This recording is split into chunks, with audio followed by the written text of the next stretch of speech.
हाय दोस्तों, प्यारे स्टूडेंट्स।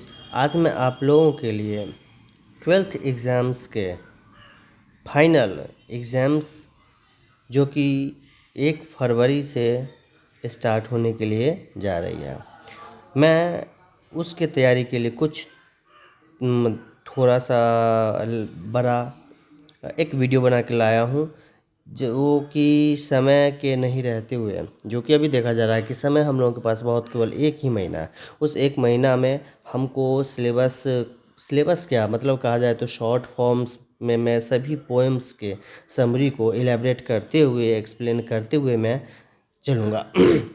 और इस कम समय में आप लोगों को ध्यान देना होगा, सुनना होगा, समझना होगा कि किस तरह से मैं एक्सप्लेन कर रहा हूँ, और ताकि कम समय में आप एक फाइनल एग्ज़ाम्स की अच्छे से तैयारी कर लो। ठीक है, यहाँ पे मैंने एक पोएम लिया है जो है sweetest love I do not go. Sweetest love I do not go ये पोएम है। ठीक है, और इसके लेखक जो हैं वो हैं जॉन डन। ठीक है, मतलब एक पोएम है sweetest love I do not go, उनके जो लेखक हैं वो मतलब क्या है, जॉन डन है, जिनका जन्म 1572 में हुआ था और मृत्यु 1631 ईस्वी में हो गई थी। मैं ऐसा इसलिए कह रहा हूँ क्योंकि कभी कभी ये क्वेश्चन आता है कि when was John Donne born, यानी उनका जन्म कब हुआ था, तो आप उसमें मारोगे कि 1572 में, और उनकी मृत्यु कब हुई थी तो 1631 ईस्वी में। ठीक है, और ध्यान देने वाली बात है कि ये जो है पोएम जो है जॉन डन के द्वारा लिखा हुआ, तो इस तरह से भी क्वेश्चन आएगा कि who has recited the poem sweetest love I do not go. तो उस समय आप टिक मारोगे जॉन डन। ठीक है, अब हम चलते हैं लाइन बाय लाइन एक्सप्लेन करेंगे। सबसे पहले हम पढ़ लेते हैं। The poet is going to Germany leaving his wife behind. She is very sad to part with him. He consoles his wife. He says, "Sweetest love, I am not going because I am tired of you, nor in the hope that I will find a better love out there. But since I will eventually die, it's best to assume it's best to amuse myself by dying faint death." देखो, इस paragraph में कवि ये कहना चाहता है, ये कवि समझाना चाहता है किसको, यहाँ पे ध्यान देना है कि कवि जो है वो अपने पत्नी से अलविदा मांग रहा है। वो अपने पत्नी को कह रहा है कि वह जर्मनी जा रहा है। कहाँ? वह जर्मनी जा रहा है।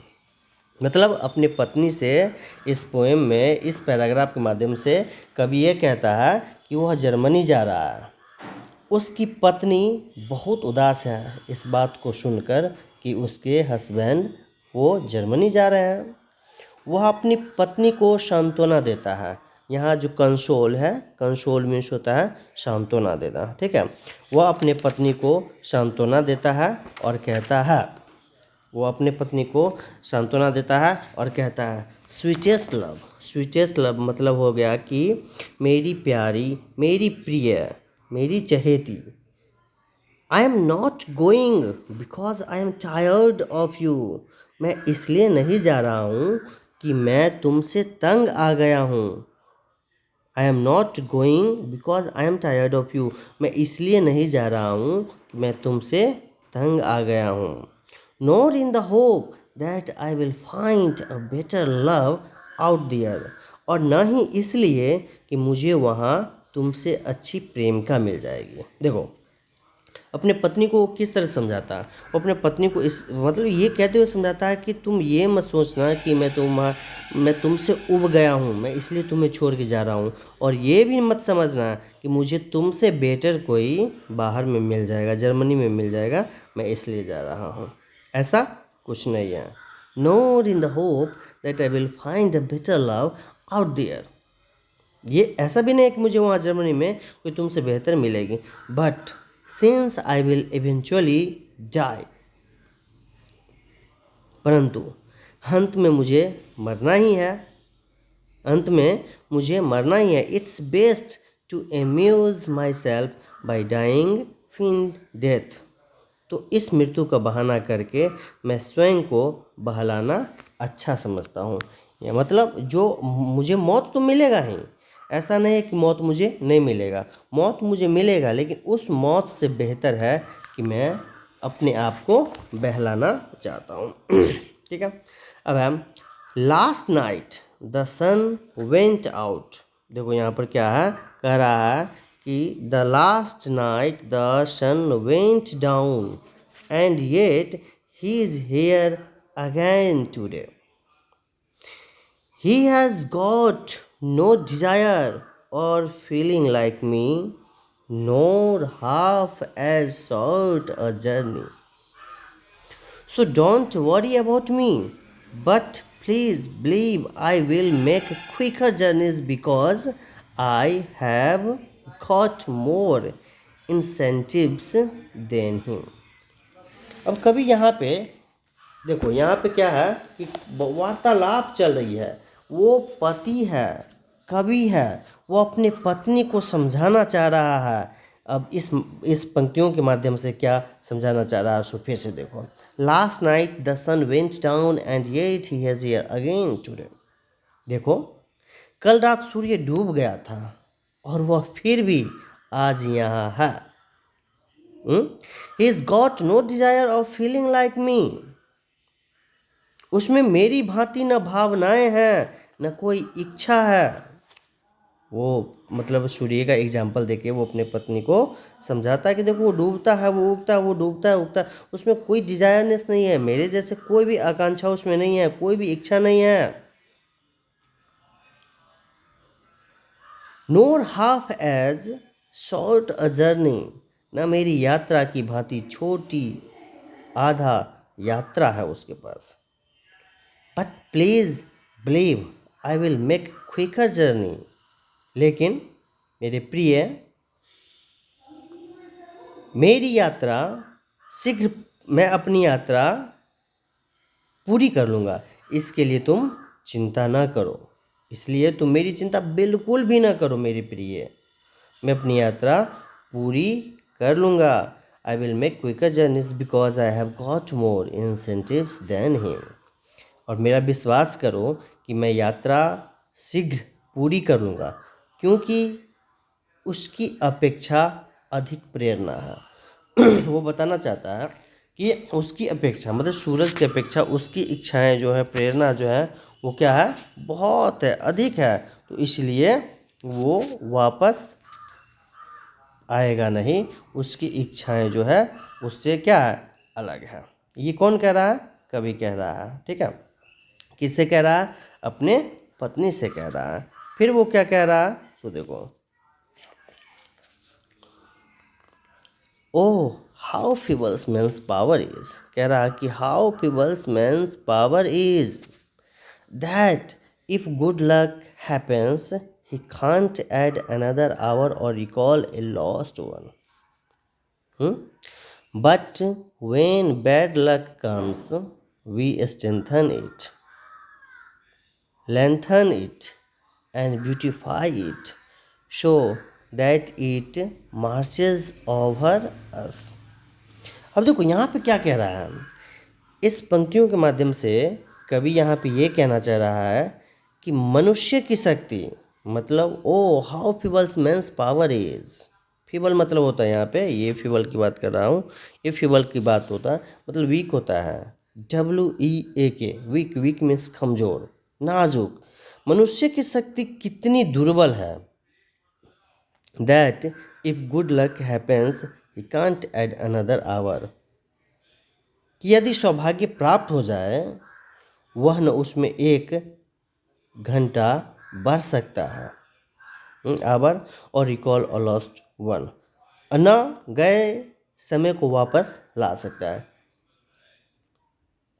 But when bad luck comes, लेकिन सोचो जब बुरे समय आता है, परंतु जब बुरा समय आता है तो हम लोग उसे घंटों भर बैठ के रिकॉल करते रहते हैं, याद करते रहते हैं। Bad luck comes we strengthen it, और उस पर जोर देते हैं। स्ट्रेंथन इट का मतलब क्या होता है, उस बुरे चीज़ों को सोच सोच के और भी बुरा होते रहते हैं। इट लेंथन इट, उसे नमारते रहते हैं, उसकी भरपाई करते रहते हैं, पढ़ते रहते हैं, उसके विषय में सोचते रहते हैं, एक दूसरे से शेयर करते रहते हैं, एंड ब्यूटिफाइड, और उसे सुंदर बना लेते हैं, इसीलिए वह हम पर काबू पा लेता है। So that it marches over us, इसका मतलब हो गया कि इसलिए वह हमें दुखों का सहारा दे देता है, हमें दुख देता है, क्योंकि अच्छे पल को हम लोग कुछ ही पल याद करते हैं और बुरे पल को सबसे शेयर करते हैं। अच्छे पलों को सबसे शेयर नहीं करते, छिपाते हैं,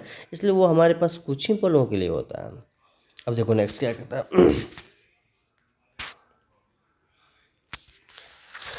कह रहा है कि when you sigh, you don't sigh here. You sigh my soul away. When you weep, both kind and cruel, my life's blood thickens. It can't be true that you love me, like you say. If you, who is the better of me, lay waste my life in yours. देखो, अब इस line में क्या कहता है कवि, ध्यान देने वाली बात है। You sigh my soul away when you weep, both kind and cruel, my life's blood decays. It can't be true that you love me, like you say. If you, who is the better of me, lay waste my life in yours. आहा, कितना मार्मिक बात कहता है। जब तुम आहें भरती हो, वेन यू साई, साई मतलब क्या हो गया यहाँ पे, वेन यू साई, जब तुम आहें भरती हो तो तुम वायु को नहीं छोड़ती। यू डोंट साई यार, तुम वायु को नहीं छोड़ती, तुम मेरी आत्मा को सुख देती हो। You sigh my soul away, तुम मेरी आत्मा को सुख देती हो। जब तुम, वेन यू वीप, जब तुम रोती हो, जब तुम रोती हो, जब तुम तड़पती हो, both kind and cruel, my life's blood decays, मेरा जीवन पोषण करने वाला खून नष्ट हो जाता है। जब तुम तड़पती हो, जब तुम रोती हो, तब मेरा जीवन देने वाला लाइफ क्रस्ट हो जाता है, नष्ट हो जाता है। It couldn't be true that you love me, यह सच नहीं हो सकता कि तुम मुझसे प्यार करती हो, जैसा कि तुम कहती हो, लाइक यू से, if you, who is the better of me, यदि मेरी जान, तुम ही बताओ जो तुम्हारे अंदर है, उसे बर्बाद करती हो, क्योंकि तुम मेरा बेहतर भाग हो। Better me let waste my life in yours, जो तुम्हारे अंदर दिल है, जो तुम्हारा सोच है मेरे प्रति, तुम उसे यह सोच सोच के बर्बाद कर रहे हो, क्योंकि तुम मुझे बताते हो कि मुझसे बेटर तुम्हारे लाइफ में कोई नहीं है।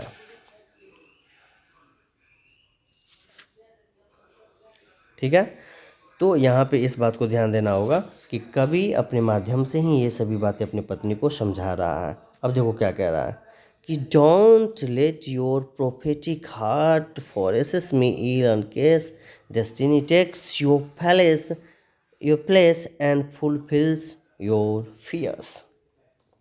तुम अपने मन में मेरे अनिष्ट की भावी कल्पना न करो, नहीं तो भाग्य तुम्हारा पक्ष लेकर, इंस्टीड मतलब इसके बदले, instead think of us as merely turned aside to sleep.